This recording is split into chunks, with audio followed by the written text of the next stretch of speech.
I'm currently hard at work doing my book about cover stitching. So in today's video I will give you an update on how that project is going, and if you're curious about the book process in general and how I outline my books, well, I have a system for that. I could say I start basically by opening a document in Google Docs where I do a rough outline of all the chapters and what I want to cover in the various chapters with bullet list regarding all the different things.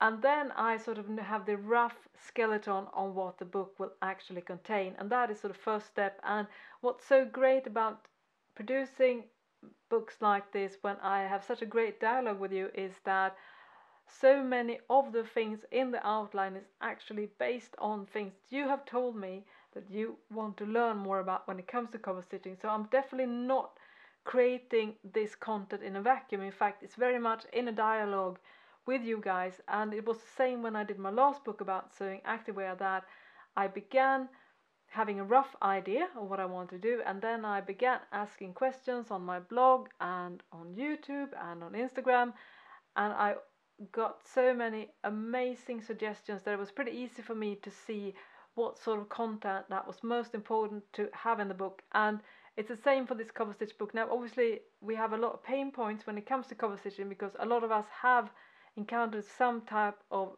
problems, our learning process and trying out different methods. So that's definitely been the angle which I'm approaching this project, that this book is meant to help you to overcome all the hurdles when it comes to cover stitching, showing the best practices, and also of course give you tips of how to troubleshoot when things go wrong, and also what are the best methods for different type of things that you might want to do with your cover stitch machine. So the outline is very much based on your suggestions, and of course when you're writing a book about sewing, it can actually, there is no end to it. So just to make my workload manageable and not having to spend 4 years writing a book, I have to come at a point where I put a cap on the content, and I've done that now with the cover stitch book, and I feel very happy about the content because I know that it will have a lot of value.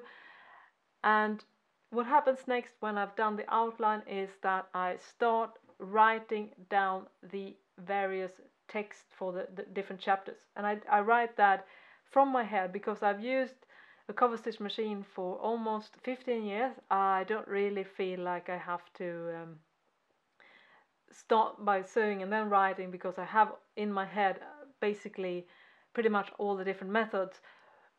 So that is my first step, that I write the various chapters, and then the next step after that is that I decide on the various photo sessions. And just like my last book, Sewing Activewear, this book is based on step-by-step photography, so each step is clearly illustrated, which takes an immense amount of time. And this is definitely, I would say, the only part of the book process that I definitely dread, which is also why I take my time of doing this, because I get so exhausted about doing the photo sessions, so I need to spread them out over a long time to just avoid burning out from them.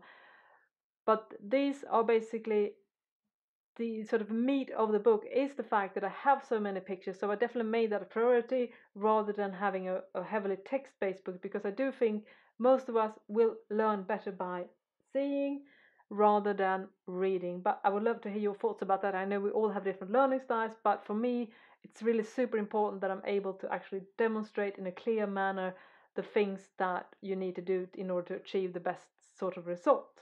And when I've done the text and the images, then it's time for designing the pages. This is definitely the part that I enjoy the most. I am trained in this profession. I used to be a journalist, so I have a lot of experience in designing magazine and newspaper pages. So the layout process for me is something I feel very comfortable. It's a fun, creative challenge. And what happens there is that I combine the text with the images to create as most efficient, pleasing to the eye layout as I possibly can. And again, for me, it's very important to have an educational eye when I present the information, so it's very clearly laid out, not confusing. And this is also where the text that I produced in the first stages sort of gets its second edit, because what happens when I mix the text with the images, I usually see that I need to tweak the text a little bit to make it more aligned with the images. So there's a lot of editing going on here, and this is where I think it's so important, because one of the principles of layout is that the text and the image needs to reinforce each other to make sure that the communication is as effective as possible. So this is definitely a skill that one needs to learn, and it takes a lot of time to develop that practice. I'm still feel, even though I've almost worked with this in my professional life for almost 20 years, it's still always a learning process to make sure that the information is presented in the most effective manner as possible. So that's what I'm currently working on primarily in the process, is doing the page design. But I still have photo sessions left. I'm doing about one a month now, because that's about all I can muster, because it takes about one day to just make 4 tutorials, just to give you an understanding of how labor intensive it is. And of course I have so many tutorials in the book, just like in my book Sewing Activewear, and I think this book is even more picture driven, which I'm super proud of, that I'm able to do this, because I know how beneficial it is, but it also explains why the process takes so long. And of course I'm doing this different than the traditional way, because I'm self-publishing the book, because normally you would usually only write the text, and the photographs or the illustration are usually done by a professional photographer or illustrator, or sometimes they are doing as a collaboration. You are doing it together with your photographer, but there is always you're not alone in the process. And definitely for most book projects there will be a designer then who takes care of the layout, the cover design and all those things. So there are more people involved in this, but I'm doing this myself, apart from the text where I have professional help with the editing. Obviously English is not my first language, which makes it even more important for me to make sure that the English is up to my standards. I'm a very skilled writer in Swedish, but that is not directly transferable to English, because it's a different language that is not my first language. So there's a process there where I need help to make sure that everything is on top of things. So this was roughly how the book process looks like for me, and as you can understand, it takes a lot of time, and also I'm working full-time on top of that. So definitely, in order to make sure that my life is sort of manageable, that's also why I need to take a lot of time finishing this book. But it will happen, and it will be out, I think, by the latest in March of next year, which feels super excited. I love being quite confident I will pull this off. The first book has gone so well and been so well received, and I was so grateful that I was able to finish it, that I definitely feel going into this process of my second sewing book that I have more confidence, and also I have developed some good workflows that has made this book producing much easier than my first book. And if you are a couturier or modiste patron, you can actually get access to samples from my upcoming Coverstitch book. So for more details and how to become a patron, you can head over to patreon.com/stitch.